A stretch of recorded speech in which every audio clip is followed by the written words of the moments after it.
50 Cent is back with another hit, y'all, but this time we're completely outside of the Power universe. Even though I must admit some of the DNA feels a little familiar. Fightland premiered, y'all, last Friday on Starz and follows Duke, a former boxer who's finally released from prison after serving 7 years.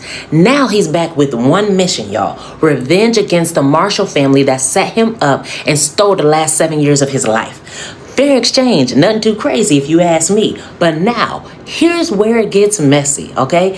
Duke was framed after someone in the Marshall family discovered he was having an affair with Joy, the wife of the family's kingpin, who also just happened to be Duke's boss. So yes, in true Curtis Jackson fashion, we've got crime, we've got drugs, we've got betrayal, we've got infidelity, and now boxing sprinkled on top as the perfect cover. Like I said, nothing too crazy, okay? The themes definitely remind me of Power and BMF, but there are a few things that immediately stood out to me as refreshing, and I appreciate it. First and foremost, y'all, the change in setting. We have finally left America and moved across the pond. And London is arguably my favorite city in the world, so I already love the change in scenery, y'all. 2, okay, the boxing element. It gives the series its own identity instead of feeling like just another 50 Cent crime drama, okay? And 3, the cast. We've got all fresh faces, y'all, with standouts like Deborah Ayorinde. You may remember from them, which I'm low-key still blown it didn't have a season 3 yet, along with Howard Charles and Nicholas Pinnock, who are all holding it down, yo.